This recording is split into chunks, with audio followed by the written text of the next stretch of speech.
Memphis Depay pode virar reforço de Palmeiras ou Flamengo? Só que o gol que o Palmeiras toma depois dos 90 minutos é um gol que não pode tomar numa fase como essa de Libertadores.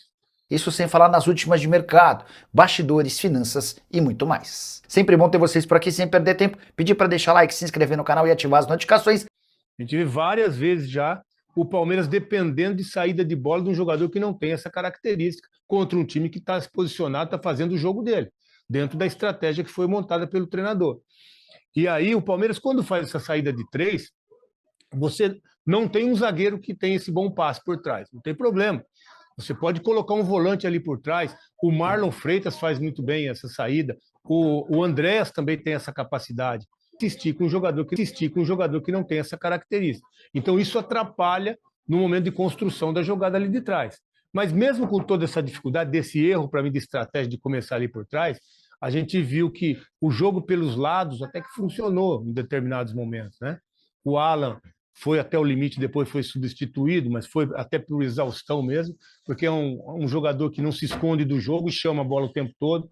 O Arias teve seus momentos na partida também, acho que mostrou um pouco mais de vontade nesse jogo, porque antes eu vinha cobrando que o pessoal que veio da Copa do Mundo precisava voltar, né? Precisava chegar da Copa, fazer uma partida realmente pensando em Libertadores, em Brasileiro, porque a Copa acabou, Copa do Brasil.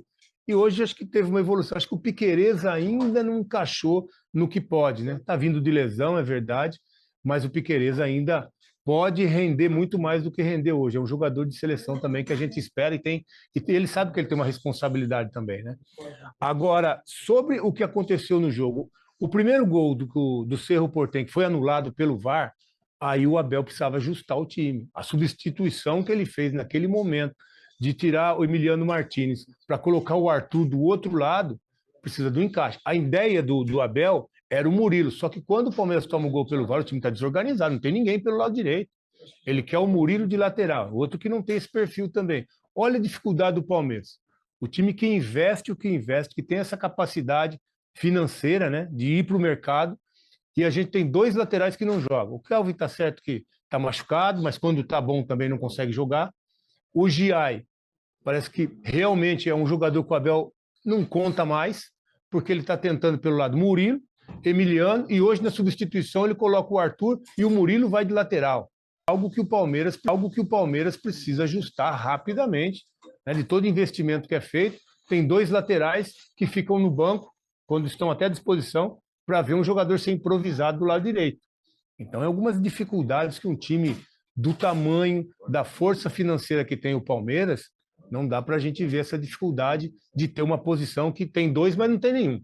Tem dois, mas não tem nenhum. E essa troca do Abel para ajustar de novo o Murilo pelo lado foi aonde saiu o gol. Não tinha ninguém por ali. O Alan tenta voltar, mas vê que tem um espaço ali que não é preenchido por ninguém. O Murilo ainda está como zagueiro.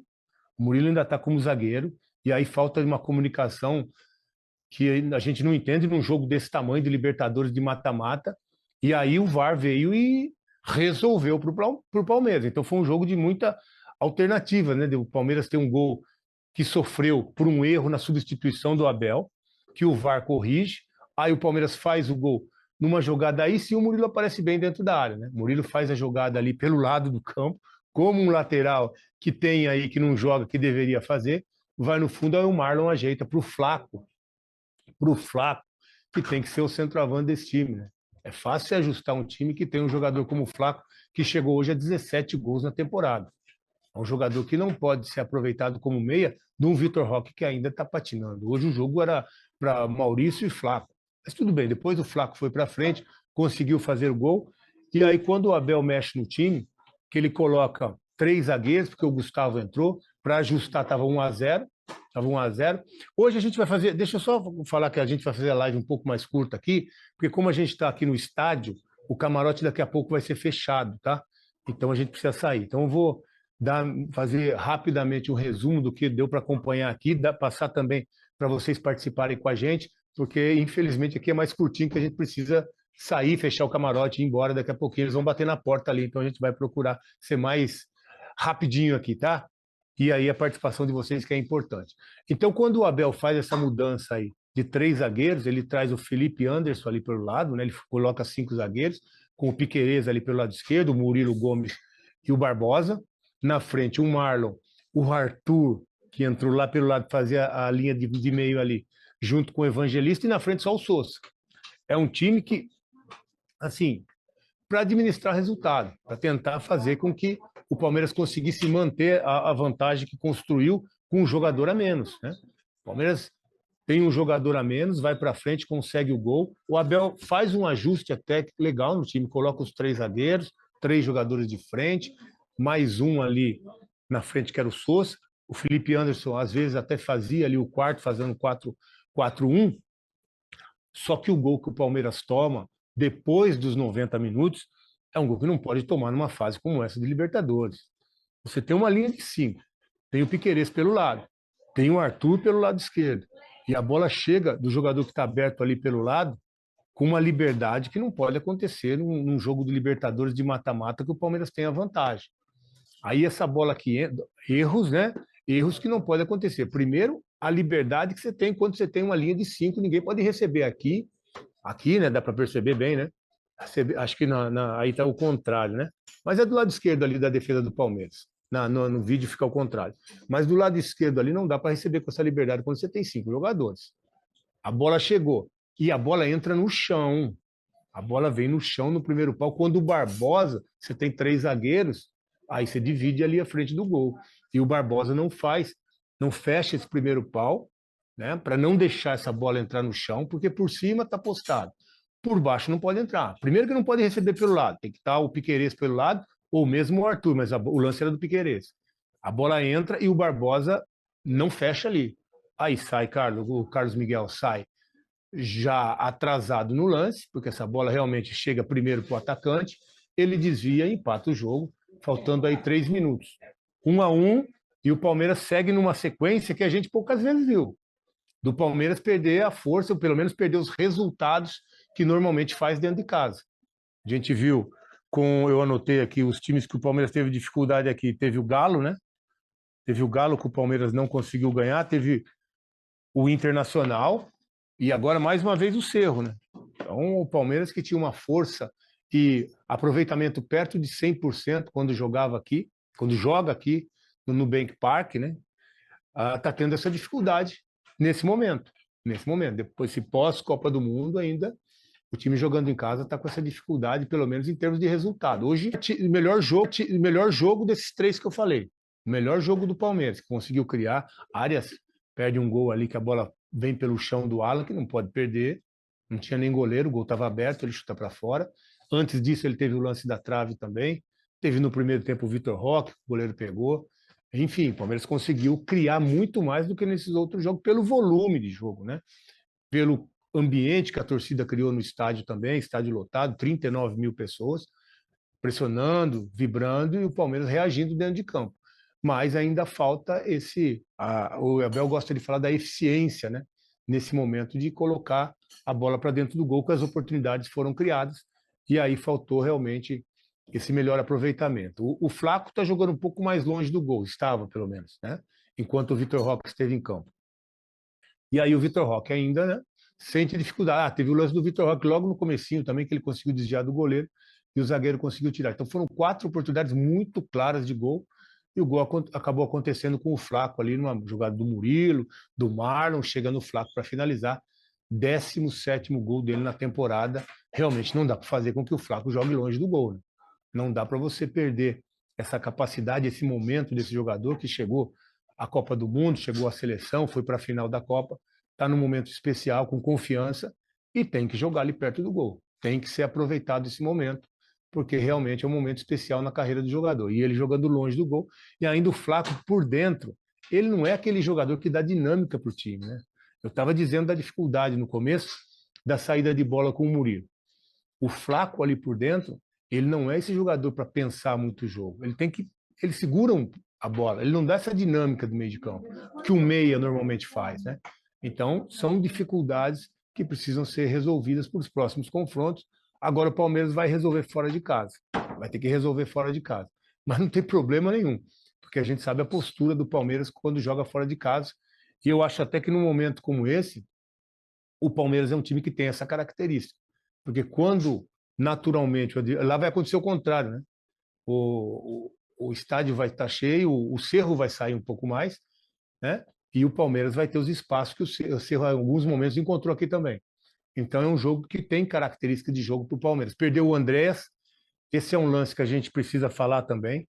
É um jogador que faz muita falta, é um jogador que, se o Flaco não tem essa característica, ele tem. Ele tem. E muitas vezes é mais fácil você empurrar o Flaco para ser o centroavante, deixar o Andréas como meia ali com o Marlon mais próximo e achar um volante, que pode ser até o M. Martins. E aí você pode ter a capacidade de controlar mais o jogo com esses jogadores ali no meio de campo. Mas o Andréas foi expulso, a gente tem aí, né, Juan, o lance. Eu acho que é legal a gente colocar, eu acho que é frisado, né? Não é com o lance em movimento, mas eu vi aqui e realmente, de um juiz que permitiu jogadas muito mais duras do que essa, e às vezes nem falta marcava, eu acho que ele foi muito duro, muito rigoroso no lance de expulsar. A gente tem ali, ó, ali no meio, né? Ali no meio de campo, na meia-lua, a gente tá vendo. Então, quando o Andréas vai passar pelo jogador ali do Cerro, ele abre a mão para impedir, o Andréas faz o movimento, bate na mão, né? Não é um soco, nenhuma agressão, não está caracterizado uma agressão, né? Realmente é tentando se desvencilhar, e aí o rigor da arbitragem, ali o lance está passando, o rigor da arbitragem e botar o Andrés para fora de campo. É um jogador que, claro, vai fazer muita falta para o Palmeiras no jogo de lá. O Abel tem que buscar aí um substituto, né? Acho que agora o Flaco vai ter que jogar, o Maurício, né? Pode jogar por ali também, com o Andrés e o Emiliano Martinez. E aí você adianta o Flaco, põe o Vitor Roque, e aí vai ter que achar um lateral também. Então, as dificuldades do André, eu tô aqui no estádio, né? Estava acompanhando o jogo por aqui. No momento da expulsão, achei uma bobagem, né? Um lance totalmente desnecessário, uma infantilidade do Andrés, porque o gol do Cerro tinha acabado de ser anulado. O VAR tinha acabado de fazer um gol para o Palmeiras, né? Que não estava acontecendo dentro de campo, o VAR fez, que anulou um gol do Cerro. E aí o Andrés vai expulso. Mas quando eu fui ver o lance, aí eu vi que realmente o Andrés, ele tem uma disputa ali no meio de campo, mas para mim não está caracterizado agressão, um lance de violência para expulsar o jogador. Essa é a visão que eu tenho hoje, pelo que eu pude observar de imagem que eu tive acesso aqui no campo. Então, talvez você em casa tenha visto de uma forma diferente, eu não sei, mas a impressão que eu tenho daqui com as imagens que eu pude receber aqui é que realmente foi muito rigor da arbitragem em tirar um jogador do Palmeiras nesse momento da partida. E aí fica um jogo perigoso, com um a menos, Libertadores, o Palmeiras faz o gol, e aí cede o empate de uma forma também de desorganização do setor defensivo. E realmente o Palmeiras deu um mole ali, por isso acabou levando só um pontinho aqui, mas está aberto. Está aberto. Acho que o Palmeiras tem toda a característica para jogar fora de casa da mesma forma que joga aqui. A gente já viu o Palmeiras fazer muitos resultados fora de casa e acho que foi um resultado por ter jogado com um a menos, por ter saído atrás do VAR anulado e o Palmeiras tem muito tempo com um a menos. Cara, não dá para dizer que foi um resultado ruim. Poderia ser melhor e é frustrante pelas oportunidades criadas. Mas fica esse 1-1 e que o Palmeiras vai ter que buscar fora de casa essa classificação. Flamengo e Palmeiras estão mesmo interessados em Memphis Depay, especulação gigante. Desde que na manhã dessa quarta-feira o GE publicou que o atacante holandês é alvo de 4 clubes brasileiros. Minha missão ao longo da quarta tem sido conversar com dirigentes de times do Brasil para entender se esses são clubes com os quais Memphis Depay conversa. O Memphis topa continuar no Brasil, especialmente depois de ser dispensado pelo Corinthians. Sobre Flamengo e Palmeiras eu falo já. Antes contar que pela manhã já havia descartado Cruzeiro e Atlético. Conversei com representantes dos dois clubes mineiros. O Cruzeiro alega que acaba de fazer 3 contratações para o ataque. O Atlético assegura que não tem capacidade financeira para investir em Memphis Depay. O Memphis receberia no Corinthians cerca de 3 milhões de reais, 2 milhões e 300 mil líquidos, livres de impostos, com toda a tributação. Essa taxa iria para algo na casa dos 3 milhões de reais, algo fora da realidade atleticana.